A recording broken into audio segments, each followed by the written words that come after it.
কোৱা হয় যে যদি আমাৰ মগজুটো ফুল হৈ থাকে তেনেহ'লে বহুত সৰু কামো বহুত হেভি নিচিনা লাগে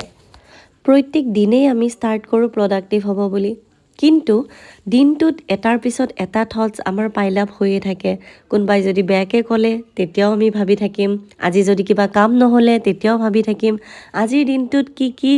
হ'ল সেইটোও ভাবিম গতিকে গোটেইখিনি হৈ পেলাই আমাৰ মগজুটোত বহুত কথা জমা হৈ থাকে আৰু আমাৰ মগজুটোৱে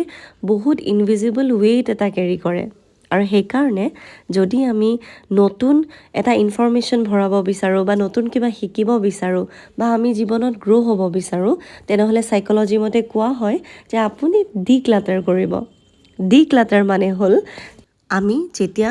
আননেচেচাৰী বস্তুবোৰ উলিয়াই দিওঁ তাৰ মানে আমাৰ ঘৰৰ আননেচেচাৰী বস্তু কি হ'ব পাৰে ধৰক বহু দিনৰ পৰা কিবা এটা ফাইল পৰি আছে যিটো আমাক আৰু কামত নালাগে বা কিছুমান কাপোৰ যিটো আমাৰ কামত নালাগে ঠিক তেনেদৰে আপোনাৰ পঢ়া টেবুলখনো আজি আপুনি চাফা কৰিব পাৰে মাত্ৰ 5-10 মিনিট লওক আৰু গোটেইটো ডিক্লাটাৰ কৰক